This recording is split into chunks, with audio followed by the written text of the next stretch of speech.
crée ton bonheur. Nous continuons encore sur ce thème, les relations toxiques.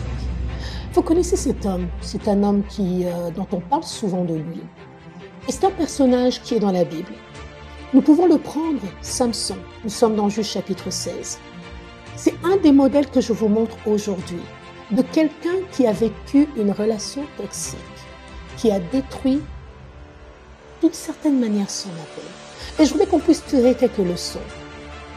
Savez-vous qu'en vous, il y a un dépôt, il y a une grâce, il y a une histoire que seul vous êtes capable d'écrire.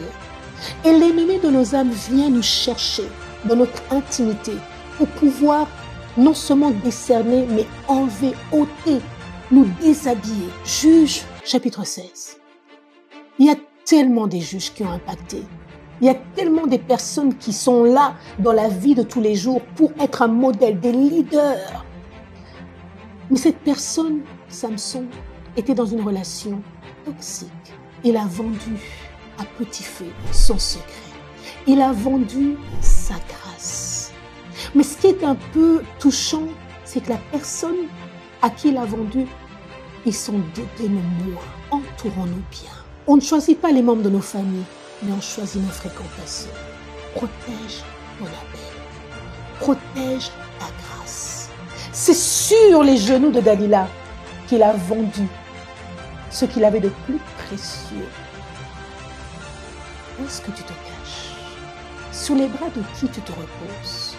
Au pied de qui tu te mets? La grâce que tu as, comment tu permets à cette grâce de pouvoir évoluer?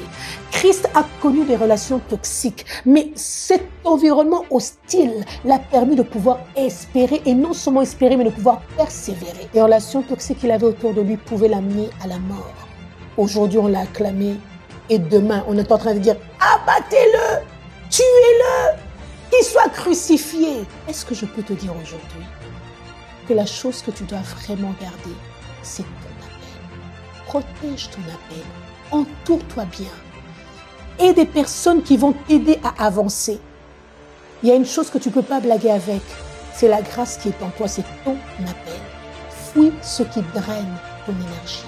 Le conseil que je te laisse aujourd'hui, c'est entoure-toi des relations qui nourrissent ta foi, qui nourrissent ta force, qui nourrissent ton caractère. J'aime ce passage, Proverbe 13-20, qui dit « Celui qui marche avec des sages devient sage ». Waouh! Celui qui marche avec des sages devient sage. C'est pour ça qu'il est très, très important que tu saches avec qui tu marches.